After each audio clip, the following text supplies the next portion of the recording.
Hello guys, Dhruv Shah this side and welcome back to my channel. तो ये video में मैं बताने वाला हूँ एक स्ट्रेटेजी जो कि अगर अभी आप जेडब्ल्यू के लिए मॉक पेपर्स दे रहे हो तो उसमें आपको कैसे स्ट्रेटेजाइज करके अपीयर करना चाहिए ताकि आप अपने फाइनल रिजल्ट में 99 प्लस परसेंटेज ला सको। मैं चालू करता हूँ अपने इंट्रोडक्शन से। मैं हूँ ध्रुविल शाह। मैं एनआईटी सूरत का स्टूडेंट हूँ और मेरे खुद के 98.6 परसेंटाइल आए थे जेडब्ल्यू मेंस में and I have aggregated rank of 379 out of around 50,000 plus people in good CET. तो मेरी ये जो स्ट्रेटेजी जो पर्सनली मैंने बहुत हिट एंड ट्रायल करके मैंने अपने पे यूज की थी and it work in the real JW itself. ये वीडियो मैं शॉर्ट ही रखूंगा ताकि आपका ज्यादा टाइम ना हो और आपका इंफॉर्मेटिव रहे। इसका मैं कहता हूं cut off topper strategy. Now what is the cut off topper strategy?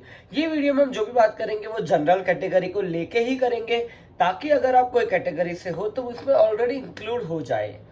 तो देखिए क्या हुआ, पहले तो आप कट ऑफ क्या होता है, अप्रोक्सीमेटली कट ऑफ होता है 85 to 95 मार्क्स का आउट ऑफ 300 मार्क्स पेपर। तो वो जाता है 23 to 24 क्वेश्चंस अराउंड, मतलब 23 क्वेश्चंस कर लिए राइट विदाउट एनी रॉन्ग तो 92 मार्क्स का होता है। तो हम क्या करते हैं, पहले कट ऑफ टॉपर स्ट्रेटेजी में पहले 1.5 आवर में जो फॉलो करते हैं उससे 90 to 95 मार्क्स आ जाए, ऐसा करने का। एंड देन जो बाकी के बचे जिसमें हम एक्सेल कर सकते हो। पर ये तो कह दिया कि हाँ अरे ये तो जनरल है, पर ये करेंगे कैसे? तो देखिए इसकी एक प्रूवन स्ट्रेटेजी है। क्या करना होता है, जेडब्ल्यू का पैटर्न अगर आप देखो, अब सारे सेट्स का देखो, वो एक स्पेसिफिक सेक्शन हार्ड कर सकता है पर उसमें सारे क्वेश्चन हार्ड नहीं होंगे। It's called the doable versus which one two skip. और वो चीज आपके लिए कंप्लीटली कस्टमाइजेबल होगी। मतलब कि कोई क्वेश्चन अगर आपसे हो रहा है तो वो आपके कंपटीटर से नहीं होगा और जो उस आपसे नहीं हो रहा है वो तुरंत ही कर देगा। तो वो आपके टॉपिक्स कौन से स्ट्रॉन्ग है वो आपको ही देखने पड़ेंगे। और क्या होगा कि देखिए पहले 1 घंटे में तो around after 25 questions each section में रहते हैं और 20 एमसीक्यू, 5 न्यूमेरिकल। न्यूमेरिकल में भी क्या होता है, न्यूमेरिकल में नेगेटिव मार्किंग नहीं होता है। न्यूमेरिकल पे जनरली 1 या 2 क्वेश्चन एक तो होता ही है जो एकदम आसानी से हो जाए, 5 में से कोई भी एक, और 2 क्वेश्चन जनरली जो जिसमें आपको ज्यादा मेहनत या नहीं करनी या ज्यादा आपका दिमाग नहीं लगाना, टू बी स्पेसिफिक। तो उससे क्या होता है, तो आपको क्या करना है, पहले स्टार्ट करना है केमिस्ट्री से। केमिस्ट्री सेक्शन पे जाओ और उस पे पहले 7 ऐसे क्वेश्चन ढूंढो जो कि केमिस्ट्री में 7 क्वेश्चन 5 to 8 मिनट्स में हो जाते हैं, बहुत इजीली हो जाते हैं। एक्सपीरियंस से बता रहा हूं क्योंकि उसमें मेनली जो थियोरिटिकल क्वेश्चन होता है, थियोरिटिकल बेस होता है, तो वो 7 क्वेश्चन जाके करो ऑन एन एवरेज 7-8 मैं आपको बता रहा हूँ, मतलब 7 एमसीक्यू में से एक न्यूमेरिकल। अगर आपने इतना भी कर लिया तो इससे क्या फायदा होगा मैं आपको बताता हूँ। 7 एमसीक्यू में से 5 एकदम थियोरिटिकल होते हैं, 1-2 छोटे मोटे फॉर्मूला वाले, मतलब थोड़ा ट्विस्ट करोगे, थोड़ा सोचोगे, आंसर आ जाएगा। उसके बाद वो मीडियम हार्ड वाले शुरू होते हैं। पर मेन ट्रिक क्या होगी इसमें, क्योंकि क्वेश्चन जम्बल रहेंगे, आपको ये नहीं बोलेंगे कि भाई जो पहले 5 है वो इजी है, बाद के 5 है वो इजी है। तो आपको एक बार टॉगल करते वक्त ही देखना पड़ेगा कि कौन सा आपके लिए इजी है, कौन सा आपके लिए हार्ड है। अब उसके साथ आफ्टर केमिस्ट्री, ये मैं पहले 1 घंटे की बात कर रहा हूँ। पहले 1 घंटे में जैसे ही पेपर आए, जैसे ही वो यूआई पे चालू हो, पहले केमिस्ट्री पे जाओ, आप क्वेश्चन देखना चालू कर लो, थियरी पे जाओ। इसलिए मैंने ऑलरेडी 3 वीडियो बना चुके हूँ मैं जेडब्ल्यू प्रिपरेशन पे। नहीं देखा तो अब भी कभी चैनल पे जाओ और वो देखो। तो देखिए उसके बाद या तो फिजिक्स या तो मैथ्स। मैं पर्सनली मैथ्स प्रेफर करता था। आपको उसमें से जो भी आपका कंफर्टेबल सब्जेक्ट हो ज्यादा उस पे जाओ और जाके उसमें भी देखो 5-6 क्वेश्चन होते ही। और न्यूमेरिकल में क्या होता है मैथ्स में, जो कि सॉल्वेबल, जो कि नंबर ऑफ रूट्स है, वो थोड़े टाइम कंज्यूमिंग ज्यादा होता है। Number of possibilities, number of routes, PNC वगैरह का। तो वो जनरली पहले अटेम्प्ट में मत जाओ, मतलब पहली बार जब जा रहे हो in the first hour, I will personally recommend वो अटेम्प्ट ही मत करो। न्यूमेरिकल पे जाओ, देखो जो कि एकदम श्योर हो आप, उसमें तुक्के मत मारो, पहले 1 घंटे में जरा भी तुक्के मत मारो। और मैथ्स के जो दूसरे क्वेश्चंस है जैसे कि एमसीक्यू वगैरह में पीएनसी, प्रोबेबिलिटी, एपी, ये सब आप बहुत इजी लेवल के क्वेश्चन आते हैं इसमें से, तो मैथ्स पे जाओ, उससे सॉल्व करो। उसके बाद अब स्विच कर जाओ, जैसे मैथ्स में भी आप 7-8 क्वेश्चन करते हो, अब स्विच कर जाओ फिजिक्स पे। फिजिक्स में क्या होता है, जो कि मैकेनिक्स के क्वेश्चन है, जैसे कि वो रिंग वाला, रोटेशनल मोशन रिलेटेड, वो पहले घंटे में बिल्कुल भी मत छुओ। अगर आप वो टच भी कर रहे हो क्वेश्चन मैकेनिक्स वाला, मतलब रोटेशनल मोशन स्पेसिफिकली बात कर रहा हूं, तो वो आपका टाइम खा जाएगा और आपका कॉन्फिडेंस हिंडर होगा। वो मत कीजिए। पहले पहले जो इजी मोशन वाले होते हैं, जो इक्वेशंस ऑफ मोशन होते हैं, इलेक्ट्रोस्टैटिक्स होते हैं, कुछ वो डायरेक्ट फॉर्मूला शॉर्टकट्स में हो जाते हैं, वैसे कीजिए। और फिजिक्स में न्यूमेरिकल टाइप में आप 2 से ज्यादा कर सकते हो, क्योंकि फिजिक्स में क्या होता है, अगर आपको आता है तो पूरा आता है, आप तुरंत ही कर लोगे, वरना आपसे होगा ही नहीं। उसमें 2 ही टाइप्स होते हैं, उसमें ऐसा नहीं कि थोड़ा किया थोड़ा तुक्का मारा, नहीं, आता है तो आप तुरंत विद इन सेकंड्स कर लोगे, नहीं आता है तो आपको पता ही चल जाएगा, यार ये मेरे टॉपिक से ही बारे में लास्ट में देखूंगा, अगर टाइम बचा तो इसमें ट्राई करूंगा, ऐसा ही होता है। तो देखिए फिजिक्स में ये हुआ।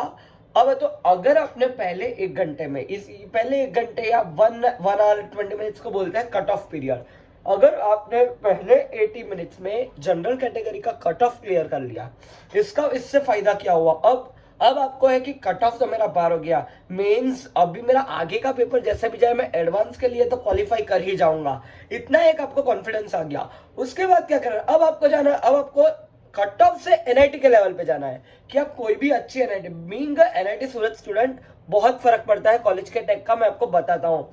ये आप जो लोग बोलते हैं कॉलेज से फर्क नहीं पड़ता, ऐसा नहीं होता, होता ही है फर्क। तो अब आपको एनआईटी लेवल पे स्टार्ट होता है आफ्टर 140-150 मार्क्स, मतलब अगर आप 145-150 मार्क्स ले आ रहे हो तो आप एक नीचे की एनआईटीज में जनरली मिल सकता है। अगर आपको अच्छी एनआईटी, या तो आपको कोई भी एनआईटी में सीएसई ब्रांच चाहिए, सीएसई ब्रांच के लिए ऐसे तो परसेंटाइल मैटर करता है, तो भी मैं आपको बताता हूँ 160-165 से स्टार्ट होगा आई गेस, मतलब 165-170 मार्क्स आपके अगर मिनिमम आ रहे हैं तो आप एनआईटी में सीएसई का सोच सकते हो, वो भी लोअर एनआईटीज में। फिर आप ट्रिची, जैसे कि इवन एसवीएनआईटी सूरत में आप सोच रहे हो, then you might cross 190-200, then minimum अगर आप 200 पार कर रहे हो तो मतलब आपको कोई भी में मिल जाएगा, आपको जो चाहिए वो। कैटेगरी फिर मैटर ही नहीं करती if you are crossing 200, but नहीं, क्योंकि मैक्सिमम लोग है ना ये 90-140 की रेंज में अटक जाते हैं। ये मैंने जो कट ऑफ क्लियर कर लेते हैं 90-140 में अटक जाता है। फिर क्या होता है लास्ट में उनको सेकंड अटेम्प्ट में उतना वो सेकंड अटेम्प्ट में वो बहुत लॉस्ट फील करते हैं, क्योंकि उनको वो भी मेन से भी कुछ इतना अच्छा नहीं मिल रहा होता, और एडवांस के लिए वो सोचेंगे अरे मेन से नहीं हो रहा। तो अगर आपने 90 क्लियर कर लिया है पहले उसमें, तो what I will suggest is next घंटे में वही क्वेश्चंस ढूंढो। मतलब अब तो क्या है, कट ऑफ क्लियर हो गया, अभी आपको क्या 50 से ज्यादा मार्क लेना है। 50 मतलब 13 क्वेश्चन। एक चीज जो कॉमन गलती करते हैं लोग, आपको 75 से 75 अटेम्प्ट करके उस पर कुछ भी नहीं करना, जितने करो उतने एक्यूरेट करो। Accuracy matters more than the number of attempt. अभी आपको 3 सेक्शन मिला के मतलब 24 क्वेश्चन गए, फिर भी 51 क्वेश्चन बाकी है 75 में से। 51 में से सिर्फ 13, हर 4 क्वेश्चन में से एक करना है। मानो कि न्यूमेरिकल टाइप नहीं हो रहा है तो भी हर बाकी एमसीक्यू में से हर 4 में से एक करना है आपको। आपने उतना कर लिया। अब फिर जो लास्ट के 15 मिनट्स होते हैं ना एग्जाम के, उसमें क्या करने का, अगर आपका सोचने का रिस्क लेना है या नहीं, रिस्क रिवॉर्ड स्ट्रेटेजी सोचनी पड़ेगी आपको कि ये रिस्क लेने लायक है या नहीं है। और अगर नहीं, आपको लग रहा है कि नहीं है, एमसीक्यू एलिमिनेट नहीं हो रहे ऑप्शन, बहुत डाउनसाइड जा रहा है, तो फिर न्यूमेरिकल्स ही करो सिर्फ लास्ट 15 मिनट्स में, जो मतलब न्यूमेरिक बेस्ड होते हैं, जिसमें नेगेटिव नहीं होते हैं। और अगर आपने बाकी जो आपसे डूएबल है सारे कर लिए और मीडियम भी आपने ट्राई कर लिए, पर कुछ क्वेश्चन लग ही रहे हैं कि नहीं होंगे आपसे, तो फिर सिर्फ न्यूमेरिकल्स करो और उसमें न्यूमेरिक बेस्ड ही जाओ, क्योंकि अगर गलत भी हुए तो नेगेटिव नहीं जाएगा, आपने जो ऑलरेडी किया उसमें से लेके नहीं जाएगा, और राइट हुए तो अपसाइड पोटेंशियल बहुत है। क्योंकि मैं ये इसलिए बता रहा हूँ, मेरे एग्जाम के लास्ट 12 मिनट बची थी, जब मेरे से जितने होने वाले थे कर लिए थे, फिर उसके बाद मैंने लास्ट में न्यूमेरिकल्स पे ही मैं सोचा ये करूँ एंड अल्टरनेट जब मैंने चेक किया था मेरा एक न्यूमेरिकल वो लास्ट 10 मिनट में वो राइट हो गया था। तो वो जो 4 मार्क है बहुत ज्यादा फर्क किया था मेरा परसेंटाइल में, इसलिए मैं आपको बता रहा हूँ।